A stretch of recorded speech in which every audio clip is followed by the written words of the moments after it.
Olá, eu sou o pastor David Paniago e essa é a leitura bíblica diária desta segunda-feira, dia 29 de maio de 2023.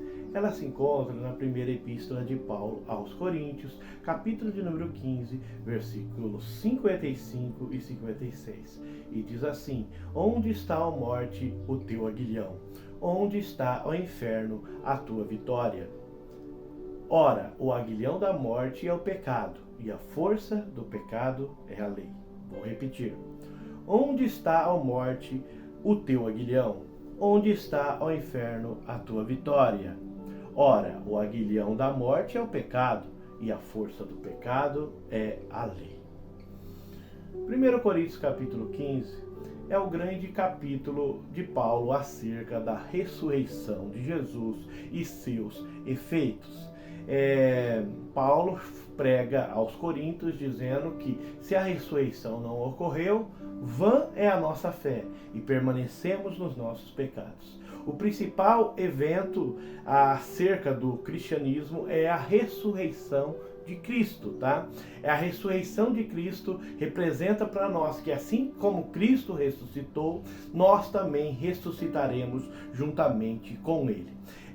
No entanto, ele é considerado as primícias do que dorme, o que quer dizer, não que ele foi o primeiro que morreu, mas é o primeiro que morreu e ressuscitou para nunca mais morrer. Tá? A igreja tem essa promessa, porque nós cremos em Cristo e nós morremos para o pecado, para ressuscitarmos para uma nova vida num ato simbólico. Mas Cristo, tá? Que tem poder sobre a morte, há de ressuscitar a todos aqueles que, pela fé, alcançaram a salvação que há no seu sangue. Primeiro versículo 55, praticamente um cântico. Onde está, ó morte, o teu aguilhão? Onde está, ó inferno, a tua vitória?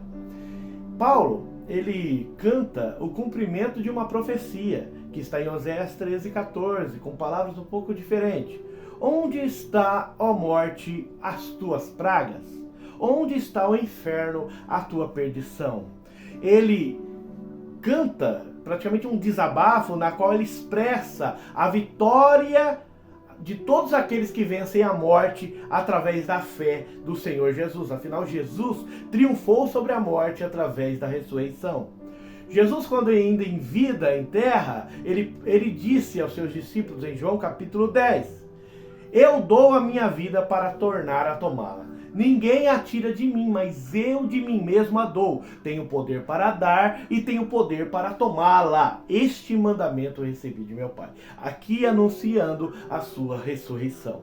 Após ele ter ressuscitado no terceiro dia e aparecido a seus discípulos, a Bíblia vai nos dizer que Pedro prega o primeiro sermão pentecostal em Atos capítulo 2, no versículo 24, Pedro fala sobre Jesus, fala, ao qual Deus o ressuscitou dos mortos, soltas as ânsias da morte, pois não era possível que fosse retido por ela.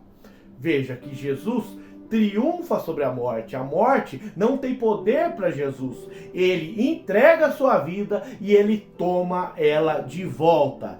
As ânsias da morte não era possível que fosse retido por ela. Nesse texto, o apóstolo Paulo personifica tanto a morte quanto o inferno, mas no original grego aqui é Hades, lugar de habitação das almas, tá? Então, Paulo fala com eles como se eles fossem uma pessoa. Onde estão vocês? Cadê o seu espinho? Cadê a sua vitória? Agora que o Filho de Deus trouxe graça para a humanidade através da ressurreição. Por séculos, a morte foi a conclusão inevitável da vida. E sim, ainda é. No entanto, Hebreus capítulo 2, verso 14, fala assim, todos os que estavam com medo da morte e estavam por toda a vida sujeitos à servidão foram libertados por Cristo. Efésios 4, Paulo também fala a respeito da obra, da altura do amor de Deus, que Cristo se esvazia, desce às partes baixas da terra, sobe de novo e leva cativo o cativeiro. Que cativeiro é esse? Era a alma das pessoas que estavam no Hades, tá? Então, por algum momento eles estavam separados de Cristo, mas com a obra de Cristo na cruz, ele desce as partes baixas da terra e resgata e leva até o terceiro céu as almas que tinham morrido antes da manifestação de Cristo. Para o crente, então, nesse momento, com essa obra, apesar da morte, segundo as palavras de Paulo, ser ainda o último inimigo a ter vencido, afinal ela ainda reina sobre nós, eu morrerei, todos nós morreremos. No entanto, ela não pode ter vitória sobre nós. Por quê?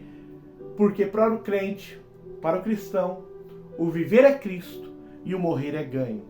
A morte só pode significar um ganho em relação a Cristo. A morte para nós nada mais passa do que o descanso dos nossos trabalhos e sofrimentos aqui na terra. Versículo 56. Ora, o aguilhão da morte é o pecado, e a força do pecado é a lei. Pastor, o que quer dizer aguilhão? Vou explicar. A palavra grega para aguilhão refere-se primeiramente ao ferrão das abelhas e à picada de serpentes e coisas semelhantes a essa. Então é um ferrão, é uma lança, né? O uso metafórico de um aguilhão retrata a malignidade da morte. Só que o versículo 56 fala que o aguilhão não está na morte, mas no pecado. Porque todo aquele que peca, segundo a Bíblia, é digno de morte. Romanos 6,23, porque o salário do pecado é a morte. Mas por meio do sacrifício da cruz, Jesus reteve as presas do pecado e privou todos nós da sua picada. E isso ele fez oferecendo a sua justiça, ou melhor, o dom gratuito de Deus, que é a vida eterna. O pecado é a quebra da lei, mas onde o pecado é perdoado, a morte não tem mais ferrão, a morte não causa mais prejuízo. A força do pecado é a lei. Como assim a força do pecado é a lei? Paulo, ele faz com que voltemos à sua epístola aos Romanos. Nessa epístola, capítulo 5, verso 12, ele fala: por um homem entrou o pecado no mundo, e pelo pecado a morte. Assim também a morte passou a todos os homens, por isso todos pecaram. Porque até a lei estava o pecado no mundo, mas o pecado não é imputado não havendo lei. Romanos 7,7 diz assim: que diremos, pois? É a lei pecado? De maneira nenhuma. Mas eu não conheci pecado senão sobre a lei. Veja, a lei, apesar de ser divina em sua essência, Paulo fala que ela é santa, justa e boa, mas ela é totalmente incapaz de levar um homem a um estado de salvação.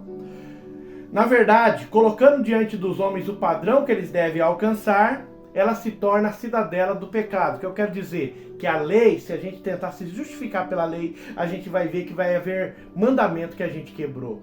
E quebrar um só mandamento, você quebra toda a lei. Então a lei condena todos nós. Todavia, meus irmãos, Romanos 5,20. Veio, porém, a lei, para que a ofensa abundasse. Mas onde o pecado abundou, superabundou a graça.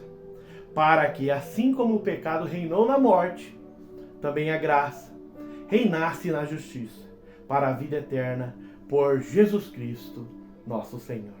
A lei tinha uma missão, e a missão da lei era nos conduzir a Cristo. Gálatas 3,24. De maneira que a lei serviu de aio para nos conduzir a Cristo, para que pela fé fôssemos justificados. Senhor Jesus, ó Pai maravilhoso,